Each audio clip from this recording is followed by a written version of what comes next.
In this module on creating your millionaire's mind plan and success strategy, we're going to take things further and create an action plan. And I'm going to show you how to actualize it in a way you may not have ever heard before. We're going to commit the plan to writing and kickstart the process of your inner mind, your subconscious autopilot, steering you toward making it so. Before we do all that, I have a question I want to ask you. What do you want out of life? Can you answer that immediately and with specifics? It's important that you know this and can state it in a sentence or two without even thinking. If you can't do that right now, don't worry. At the end of this workshop, you're going to be able to. I've owned a number of companies in my career, and I've hired thousands of employees over the last 40 years. When I interview people for a job, usually about the third or fourth question after the initial pleasantries, I ask them this: what do you want out of life? Most think it's a trick question, and they stage their answer around the job opportunity that they're applying for. Let's say I was hiring for a customer support manager. They might hem and haw for a bit and say, well, I want to be the best customer service manager and serve customers in a business like yours. It's, of course, not true. And then I say something like, no. Forget about this job interview. What do you want? And guess what happens next? A blank stare on about 80% of them. They honestly don't really know what they want. Right now, they just need a job to pay the bills. And that isn't what they really want. So I ask you right now, what is it that you really want? Pause this program if you need to and think about it for a minute. It's actually really important. Why?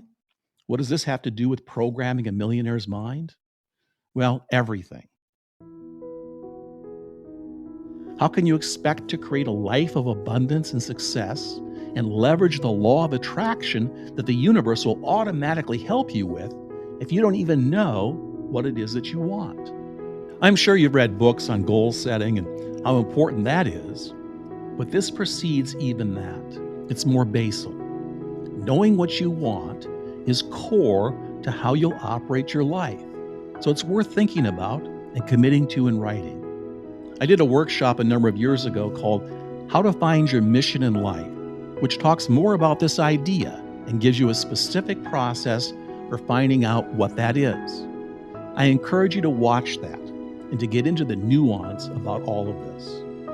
The idea of that workshop is basically this: you're trained to create an operating principle around which you'll organize your life that's based on what you like to do, your passions and skills. Once you know what that is and you commit to it, it automatically sets up powerful unseen forces that will be like guiding hands and help to nudge you along that specific trajectory and getting you what you need to make it happen. It's like the Red Sea parts when you need it to. I personally use this exercise in How to Find Your Mission in Life to set up all the conditions for my own life that I'm now living, and it covers things I've accomplished over the last 45 years. My path, like I'm sure yours will be, had a number of speed bumps along the way. But my personal mission, or life quest as I like to call it, has never really changed. I'm still on it today, talking to you right now. This is who I am. It's my work and my passion.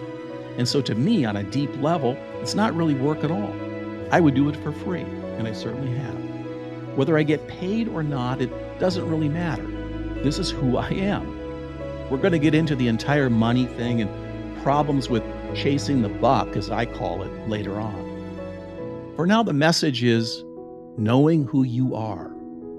What special skills, curiosities, and desires you bring to the table of life. This is important stuff. Each of us is unique, so what you want, what you will become, is very different than anyone else. You really can't compare yourself to anyone else. You're unique in all the universe. There's never been anyone like you, and there never will be. Think about that. It's your magnificence and brilliance, your unique potential that we want to bring out and share with the world. But that's not to say you might get clues from the people you admire and those who have mentored you in life.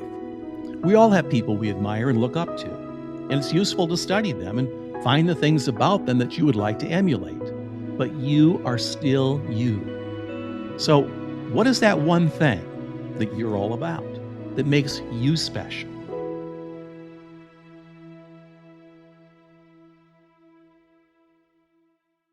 A funny movie came out many years ago called City Slickers that illustrated this idea. The character played by Billy Crystal was having a midlife crisis. So on his 40th birthday, he and his buddies went on a 2-week cattle drive to soul search and find themselves and their purpose in life. And in the end, he returns home to his wife and she asks him if he found what he was looking for. And he says yes, that he did. It's not a lot of different things, he says. It's that one thing. The one thing that gives his life the most meaning and purpose, and to throw himself completely into it, that was his answer. In his case, it was his family. It doesn't matter what that one thing is. It does matter that you find it, because when you do, everything changes. If you get nothing else out of this workshop except knowing what that one thing is, that's what I want for you.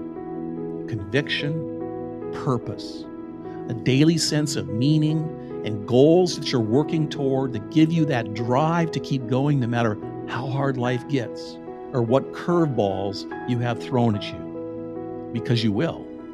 But it doesn't matter because you're operating at a new level with a core value system of who you are, what you are offering to the world, and it's committed to in writing and etched onto your soul. And guess what happens when you do that? It manifests itself like magic. I mean, how can it not?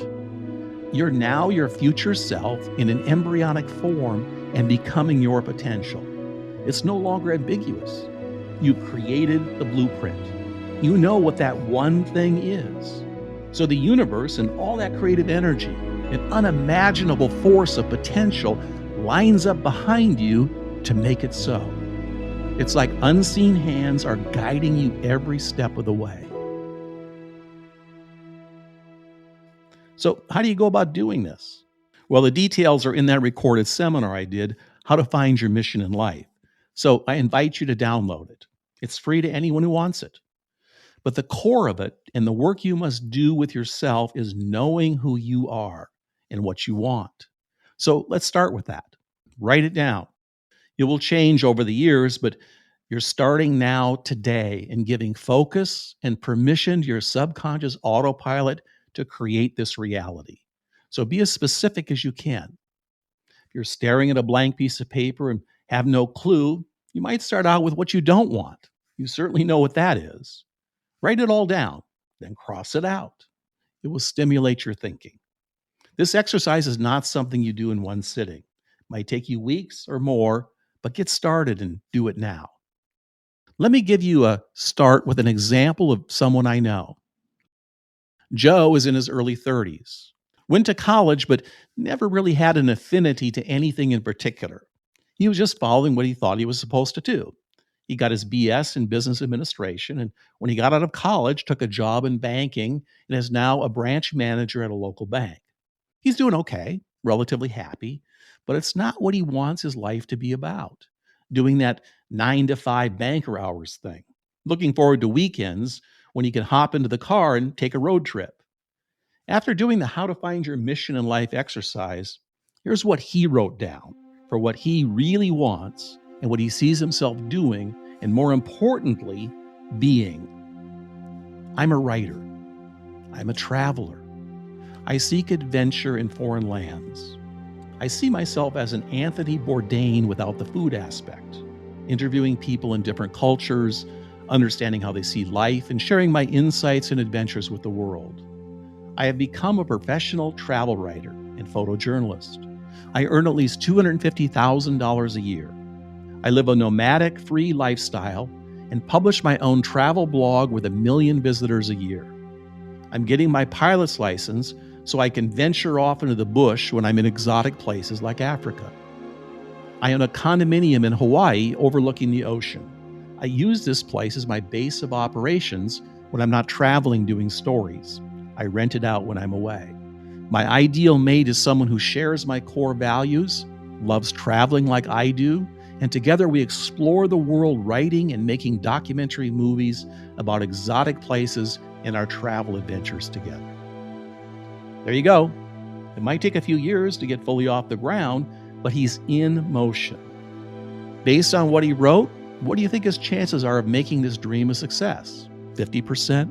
80%? How about 100%? That's what I think.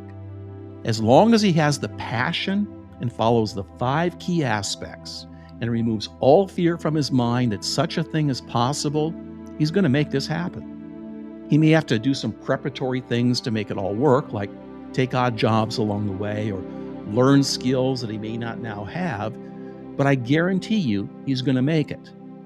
A great life, right? Can you almost see yourself in Joe's shoes, living a life of adventure? I certainly can. I'll definitely be reading his blog. Now, maybe that's not you. Perhaps you have a family and want to start a home-based business so you can be close to your children. What might that look like for you? Maybe you love making or building things. Can you create a business around that? Are you getting this? It's not complicated to do this exercise, but it can be difficult to realize into reality if you don't have your millionaire's mind conditioning in place. So, what do you want? Well, write down your goals and your operating principle with as much detail as possible. Then read it every day. And make sure you don't fall into the chasing the buck trap. What is chasing the buck?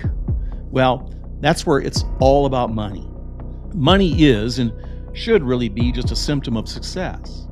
It's not your ultimate destination. If that's what you think this is about, you're missing something really important. I can't tell you how many rich people I know who are miserable because they have no meaning or purpose in their life.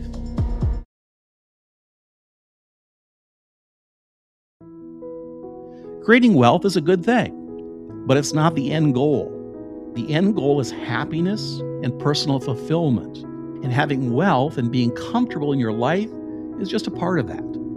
It's wonderful and you deserve it and you should have it, but don't waste this powerful tool on just that. You've heard the phrase, follow your passions, the money will come. Sounds trite, but it's true.